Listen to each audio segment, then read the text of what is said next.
kabajamtoota ulfaatoo uummata Oromoo jiraadhaa kan kiristaanaa kan musliimaa kan waaqeffataa kan pirootestaantii hundi kan sabaa sablammii hundi kan Itoophiyaa hundi kan Afrikaa hundi kan Oromiyaa hundi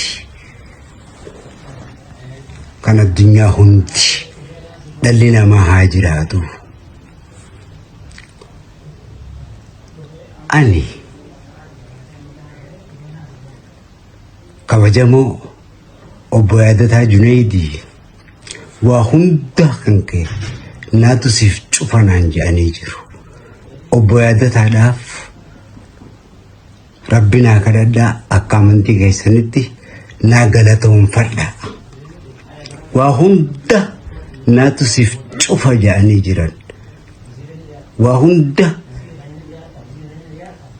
naatu siif taha jedhanii jiran waan ta'eef kana booda waan tokkotti rakkatanii hin ciqqamina waa'ee kan kootti. Yaadataadhaaf Rabbi naa kadhadhaa naa galatoomfadhaa.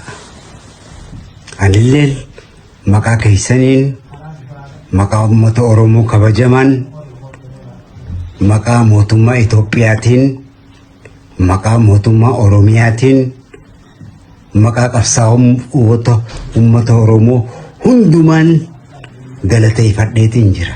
Isinis naa galateeffadhaa dhaan isiniin jaa.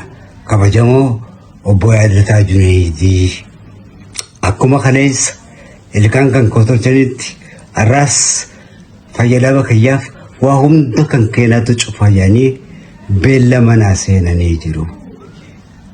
Kanaaf isinis naaf ulfaadhaa isammoo naa galateeffadhaa.